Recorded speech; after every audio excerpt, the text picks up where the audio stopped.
നമസ്കാരം. എം.വി. ഗോവിന്ദൻ മാഷ് ജ്യോത്സ്യൻ മാധവ് പൊതുവാളെ കണ്ടത് വലിയ ചർച്ചയാണ്. CPM-ലാണ് ചർച്ച കാര്യമായിട്ട്. കുഴപ്പമൊന്നുമില്ല, ജ്യോത്സ്യനെ ചുമ്മാ കാണാൻ കയറിയതാണ് എന്നുള്ള നിലയ്ക്കാണ് AK ബാലൻ അടക്കമുള്ളവർ പ്രതികരിച്ചത്. ഗോവിന്ദൻ മാഷും പറഞ്ഞത് ജ്യോത്സ്യനെ കണ്ടതുകൊണ്ട് എനിക്കെതിരെ പ്രത്യേകിച്ച് ആരോപണമൊന്നും ഉയർന്നില്ല എന്നൊക്കെയാണ്.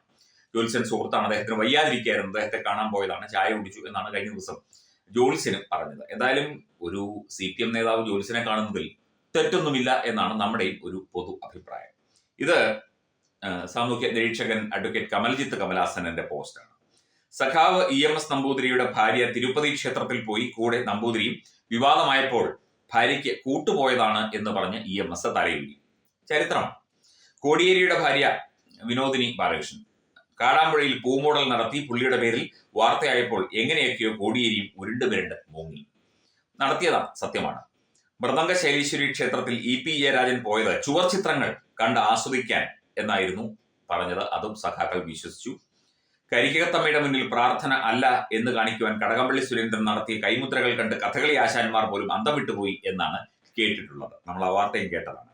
ശബരിമല ശ്രീകോവിലിന് മുന്നിൽ ചെന്ന് നിന്നുകൊണ്ട് ഇടയ്ക്കിടെ അകത്തേക്ക് എത്തി നോക്കുന്ന മന്ത്രി വാസവനെ കണ്ടപ്പോൾ മൃഗയ സിനിമയിൽ പെണ്ണുങ്ങളുടെ കുളിക്കടവിലേക്ക് കുറ്റിച്ചെടികളുടെ ഇടയിലൂടെ ഒളിഞ്ഞു നോക്കുന്ന വാരണയുടെ മുഖം ആണ് ഓർമ്മ വരുന്നത് അദ്ദേഹത്തിന്.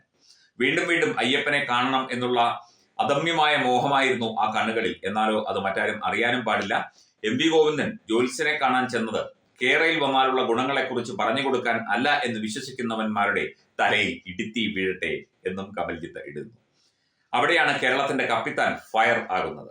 പാതിരിമാരുടെ മുന്നിൽ കുമ്പിട്ട് നിൽക്കുന്ന സജി ചെറിയാൻ മുതൽ ബ്രിട്ടാസ് വരെയുള്ള സഖാവുകളുടെ നാട്ടിൽ ബീഫ് ഫെസ്റ്റിന് നോമ്പ് കാരണം ആഹാരം കഴിക്കാതെ ഇരുന്ന ഷംസീർ മുതൽ ഉസ്താദുമാരെ വരെ അതിശയിപ്പിക്കുന്ന സലാം വരെയുള്ള സഖാപ്പികളുടെ നാട്ടിൽ ഹിന്ദു സഖാക്കൾ ദൈവവിശ്വാസത്തെ ഒളിസേവയായി കണ്ട് സ്വയം അപഹാസ്യരാകുമ്പോൾ ഒരേ ഒരു ക്യാപ്റ്റൻ പിണറായി വിജയൻ എന്ന ധീര സഖാവ് ഹിന്ദു സഖാക്കൾക്ക് എന്തുകൊണ്ട് മാതൃകയാകുന്നു എന്ന് പറയാതെ വയ്യ.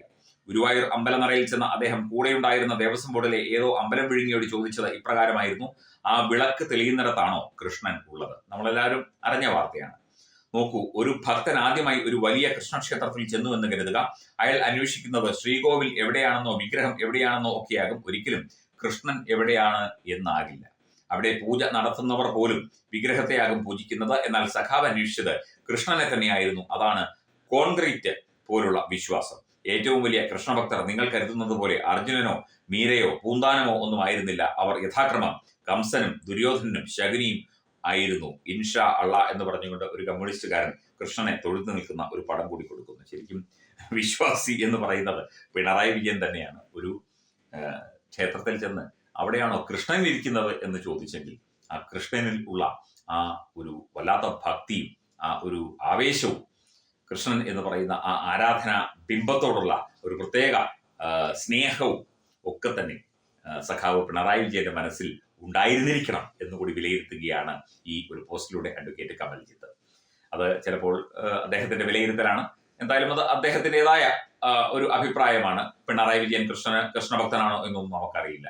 എന്തൊക്കെയായാലും ഈശ്വരന്മാരെ വണങ്ങുന്നതും അല്ലെങ്കിൽ ഭക്തിപൂർവ്വമുള്ള ആചാരങ്ങൾ ചെയ്യുന്നതുമൊക്കെ മറ്റ് സമൂഹങ്ങൾക്ക്, അതായത് ഹിന്ദു സമൂഹത്തിന് ഒഴിച്ച് മറ്റെല്ലാവർക്കും ആകുമ്പോൾ അത് വിശ്വാസിയായ കമ്മ്യൂണിസ്റ്റ് ആകുന്നു. ഹിന്ദു സമൂഹത്തിലാകുമ്പോൾ നടപടി നേരിടേണ്ടി വരുന്നു. അതുകൊണ്ടാണ് കടകംപള്ളി സുരേന്ദ്രനൊക്കെ അവിടെ ചക്രശ്വാസം വലിച്ചത്. EMS കൂട്ടുവന്നതാണെന്ന് പറഞ്ഞ് തലയൂരിയത്. അതുപോലെ ഭാര്യ നടത്തിയതാണ് ഞാനൊന്നും അറിഞ്ഞില്ലേ രാമനാരായണ എന്ന് പറഞ്ഞ് കോടിയേരി സഖാവ് തലയൂരിയത് ഒക്കെ അതുകൊണ്ട് കൂടിയാണ്. എന്തായാലും ഭഗവാൻ കൃഷ്ണൻ വിജയിക്കട്ടെ. ഭഗവാന്റെ അനുഗ്രഹം എല്ലാ സഖാക്കന്മാർക്കും ഉണ്ടാകട്ടെ. ശ്രീ ഗുരുവായൂരപ്പന്റെ അനുഗ്രഹം പിണറായി വിജയനും കൂട്ടർക്കുമൊക്കെ ആവോളം ഉണ്ടാകട്ടെ എന്നുകൂടി പ്രാർത്ഥിക്കുന്നു, ആശംസിക്കുന്നു. ഹരേ കൃഷ്ണ.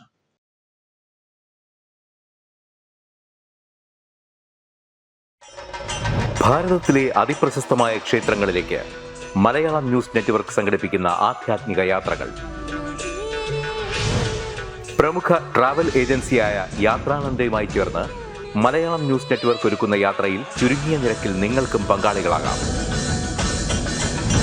ഭാരതത്തിലെ പ്രമുഖ ശക്തിപീഠമായ അസമിലെ കാമാഖ്യ ക്ഷേത്രത്തിലേക്കാണ് ആദ്യ യാത്ര.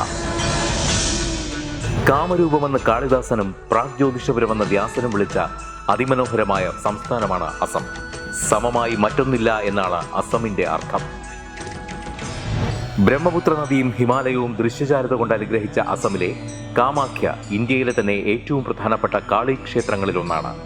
കാമാഖ്യ ക്ഷേത്ര സന്ദർശനത്തിനു ശേഷം കിഴക്കിന്റെ സ്വിറ്റ്സർലാൻഡ് എന്നറിയപ്പെടുന്ന മേഘാലയയിലെ ഷില്ലോങ് നഗരവും ചിറാപുഞ്ചിയും അതിമനോഹരമായ മഴക്കാടുകളും ഹിമാലയൻ കാറ്റ് ചൂളം വിളിക്കുന്ന താഴ്വരകളും മേഘങ്ങളെ ഉമ്മവയ്ക്കുന്ന ചെറുകുന്നുകളും കണ്ണാടി പോലെ ജലമൊഴുകുന്ന ഉമയാങ് നദിയും സന്ദർശിക്കുന്നു. ജീവിതത്തിൽ ഒരിക്കലെങ്കിലും കണ്ടിരിക്കേണ്ട ഈ അത്ഭുത ലോകത്തിലേക്ക് നിങ്ങളെ സ്വാഗതം ചെയ്യുന്നു. വിമാന ടിക്കറ്റും ചിലവുകളും ഉൾപ്പെടെ 65,000 രൂപ ചിലവ് വരുന്ന ഈ പാക്കേജ് 59,000 രൂപയ്ക്ക് മലയാളം ന്യൂസ് നെറ്റ്വർക്ക് നിങ്ങൾക്ക് ലഭ്യമാക്കുന്നു. ആദ്യം ബുക്ക് ചെയ്യുന്ന 5 പേർക്ക് 56,000 രൂപയ്ക്ക് ഏർലി ബേർഡ് ഓഫറും ലഭ്യമാണ്. കൂടുതൽ വിവരങ്ങൾക്ക് ഇനി പറയുന്ന നമ്പറിൽ ബന്ധപ്പെടുക. 8089001200 അല്ലെങ്കിൽ 7736549234.